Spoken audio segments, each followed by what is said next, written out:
नमस्ते दोस्तों, कैसे हैं आप सब। मेरी आज की जो वीडियो है दोस्तों, वो कुछ ऐसी प्रॉब्लम्स पर है जिनको सही करने में हमारे ढेर सारे पैसे खर्च हो जाते हैं। तो पैसों की वेस्टेज को बचाने के लिए ये शानदार सी वीडियो आज आप सभी के साथ शेयर कर रही हूँ।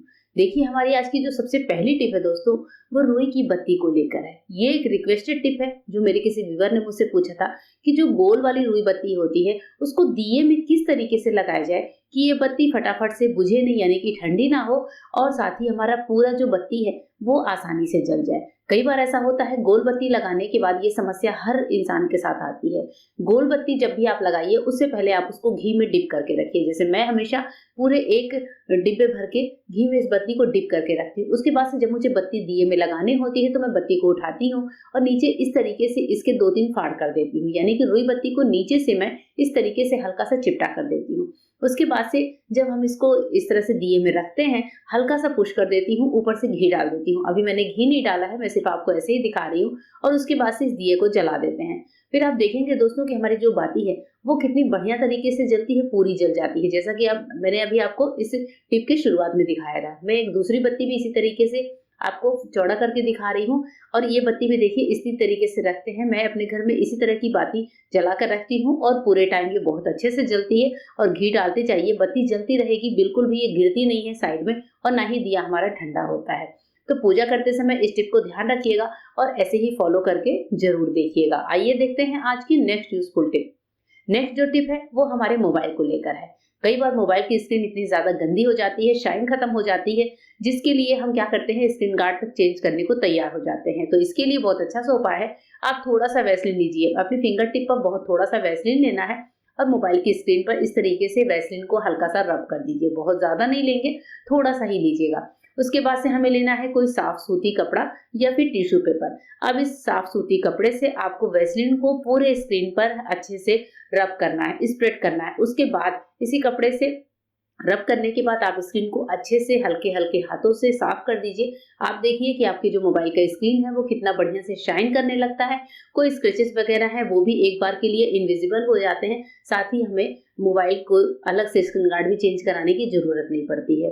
तो इस टिप से भी हमारे ढेर सारे पैसों की बचत होती है। आइए देखते हैं थर्ड टिप कौन सी है। थर्ड टिप है चांदी के जेवर को लेकर। चांदी के जेवर मोस्टली हम पहनते हैं पायल और पांवों में बिछिए। कई बार ऐसा होता है कि चांदी के जो जेवर होते हैं उनको जब हम रखते हैं तो कभी कभी वो रखे रखे भी काले हो जाते हैं, या फिर जब आपने इनको पहनने के लिए निकाला तो आप देखते हैं कि अरे ये तो काले पड़ गए हैं। अब ऐसे टाइम पर क्या उपाय ऐसा किया जाए जिससे हमारे चांदी के जेवर काले ही ना पड़े, हम चाहे इनको कितने भी दिनों तक स्टोर करके रखते हो। इसके लिए बहुत अच्छा सा उपाय है कि जो इस तरह की चौक होती है जिससे हम अपने ब्लैक बोर्ड पर लिखते हैं, स्कूल वगैरह में बच्चे लिखते हैं, टीचर्स लिखती हैं, वो एक चौक का टुकड़ा लीजिए और चौक को इस तरह से ग्रेटर लेकर ग्रेट कर लीजिए।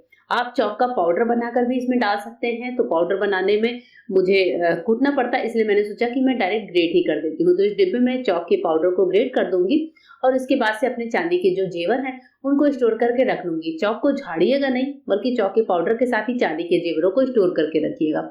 अब हमारे जेवर काले नहीं पड़ेंगे। जब भी हमें जरूरत होगी, चाहे 1-2 साल बाद ही क्यों ना, हमारे जेवर हमें एकदम चमकते हुए, शाइन करते हुए ही मिलेंगे। ये टिप बड़ी ही कमाल की होती है, एक बार जरूर अपना कर देखिएगा। नेक्स्ट टिप है हमारे घर में किसी के भी ईयर प्रॉब्लम को लेकर। कानों में कई बार ऐसा होता है कि दर्द होता है, अचानक से दर्द होता है। कई बार ऐसा होता है कानों के अंदर पस बनता है, नहाते समय पानी चला गया, या फिर किसी न किसी वजह से कानों के आसपास या फिर कान के अंदर भी दर्द होता है। ऐसे टाइम पर पॉसिबल नहीं होता कि हर बार हम डॉक्टर के यहाँ जाएं। तो इसके लिए एक अच्छा सा उपाय आपके साथ शेयर कर रही हूँ। गैस को ऑन कर लीजिए, लोहे का पैन या फिर तवा गैस पर रख लीजिए। अब जब ये हमारा तवा हल्का सा गर्म हो जाए तब आपको लेना है प्याज का एक स्लाइस। इस तरीके से जैसे मैंने प्याज को चॉप कर लिया है, मतलब सिर्फ ऊपर वाला टुकड़ा लिया है, बाकी का प्याज मैंने रख दिया है। ये टुकड़ा हम क्या करेंगे, गरम तवे पर रखेंगे। गरम तवे पर रखने के बाद इसको हल्का सा सेक देंगे 10 से 15 सेकेंड का, और ज्यादा नहीं करेंगे। गैस को बंद करेंगे। जब हमारा प्याज हल्का सा गर्म ही रहेगा तो इस टाइम पर आपको करना है काम, आपको लेना है विक्स। विक्स वेपोरब जो होता है, जो हम लोग सर्दी खांसी में लगाते हैं, वही विक्स लेना है। बहुत थोड़ा सा विक्स आपको इस पे प्याज के ऊपर जो गर्म हिस्सा है उस पर अप्लाई कर देना है। अब हमारा ये जो प्याज का स्लाइस है ये किसी बढ़िया सी रेमेडी से कम नहीं होता है। इसके लिए आप क्या करिए, जिसके भी कानों में दर्द हो रहा है, ये उपाय स्पेशली आप बच्चों के साथ जरूर कर सकते हैं, क्योंकि वो डॉक्टर के यहाँ जाने से बहुत डरते हैं। तो प्याज का विक्स वाला हिस्सा हल्के हल्के गर्म प्याज पर ही करना है।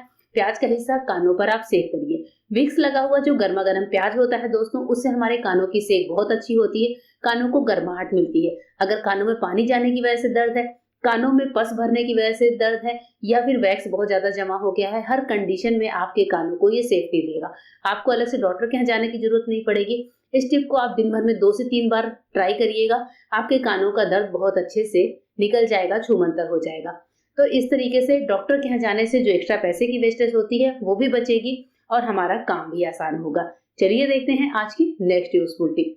नेक्स्ट टिप है आजकल के सीजन में आ रहे मैंगो को लेकर।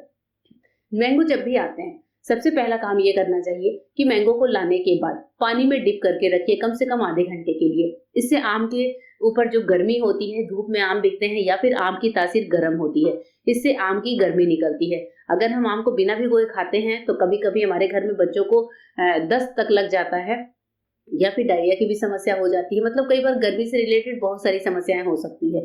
तो पहली टिप तो ये हो गई कि हमें आम को भिगोकर ही खाना चाहिए, जिससे आम की तासीर ठंडी हो जाए।